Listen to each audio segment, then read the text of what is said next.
Abin da ya faru da Mansura Isa jaruma a masana'antar Kannywood dole ya taɓa ma zuciya. A cikin wannan 'yan kwanakin ne BBC Hausa suka yi hira tare da Mansura Isa da kuma Fatima Muhammad. Kowa ya san wa'innan jarumai ne tsofaffi a masana'antar Kannywood, wanda a baya ita jaruma Mansura Isa matar Sani Danja ce. Sai dai jarumar Mansura Isa sun rabu da jarumi wato Sani Danja, auren nasu wato ya mutu tun a 'yan lokutan da suka gabata a baya. Tambayar da BBC Hausa suka yi wa wa'innan jaruman shine, shin me yasa matan Kannywood ba sa iya zaman aure da sun yi suke fitowa? Fatima Muhammad ta fara da cewa wani matsalar ba daga wajen matan ba ne, mazajen ne suke zuwa da matsayin suna son su za su yi aure, amma kuma daga baya sai ka gane cewa wata bukata ce ta kawo shi, wanda take cewa wasu daga cikin mazajen kawai suna zuwa ne domin sha'awa da wasu abubuwa makamancin wannan,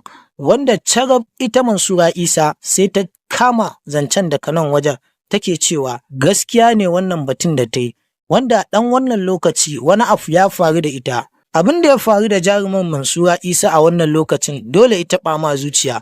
Mansura Isa ɗin dai ta yi bayanin cewa akwai wani mutumi dattijo mai kamala da ya zo yana neman aurenta, wanda kuma yake ba ta kulawar da ta sa ta amince da shi. Bayan sun yi auren ne ya nemi cewa zai je Legas, wani uzuri ya kama shi, to amma kuma da ya tafi Legas bai dawo ba, wanda ya kai an je neman sa har Legas, amma waɗanda suka je neman wannan miji na Mansura Isa sai yake cewa shi sam ya manta ya yi aure, sai dai amma ga takardarta a bata. To amma ba a nan gizo yake saƙar ba. Wannan bawan Allah ya tafi da kuɗin contract na Naira miliyan 4 wanda Mansura Isan ta yi sanin akan wani deal da aka bata. To jama'a kar ku manta cewa Mansura Isa dai a can baya matar Sani Danja ce, wanda kuma a wannan lokacin ma ta kuma bayani cewa a wannan auren nasu akwai soyayya, sannan kuma ƙaddara ce kawai ta raba wannan auren, wanda take cewa a lokacin da ya aure ta akwai waɗanda suka fita kuɗi da kyau da lokaci, don haka dalilin da yasa ya aure ta soyayya ce. To